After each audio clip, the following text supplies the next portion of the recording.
তুলসী গাছের ইউটিলাইজেশন। তুলসী গাছ যাকে আমরা পুজো করি কেন? আজকে থেকে নয়, এজ ওল্ড প্র্যাকটিস হয়ে আসছে এটা। তুলসী গাছের বটানিক্যাল নেম হচ্ছে অসিমাম স্যাংটাম। এ ইউজেনলস বলে একটা কেমিক্যাল রিলিজ করে, যেটা কিন্তু আমাদের মুডটাকে ঠিক রাখে।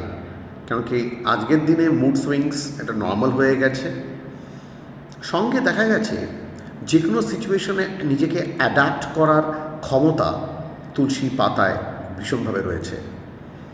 কোভিডের সময় একটা সার্ভের কথা বলছি, আমরা অক্সিমিটার দিয়ে আমাদের অক্সিজেন স্যাচুরেশন কত আছে সেটা মাপতাম।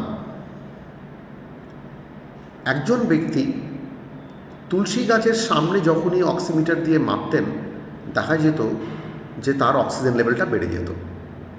যে তথ্যটা আপনাকে দিচ্ছি খুবই মারাত্মক। এরা ন্যাসেন্ট অক্সিজেন রিলিজ করে। এর জন্যে তুলসী গাছের সামনে যখন আপনি প্রণাম করতে যান 30 সেকেন্ড 40 সেকেন্ডের জন্যে, হয়তো রিয়েলাইজ করেননি, আজকে এই তথ্য জানার পর একটু তুলসী গাছের সামনে একটু বেশিক্ষণ থাকবেন, বুঝতে পারবেন যে আপনার একটু চেঞ্জেস এসছে, একটু যেন ভালো লাগছে। তুলসী পাতা রেগুলার একটু মুখের মধ্যে নেবেন, একটু চিবাবেন। তাতে কী লাভ হবে? আপনার মুডটা ঠিক থাকবে, নাম্বার 1। এর অনেকগুলো কারণ আছে, আমি পরপর আপনাদের কারণগুলো বলবো। আমরা জানি একটা রোগ আছে যার নাম হচ্ছে ডায়াবেটিস, যেটা কিনা সাইলেন্ট কিলার।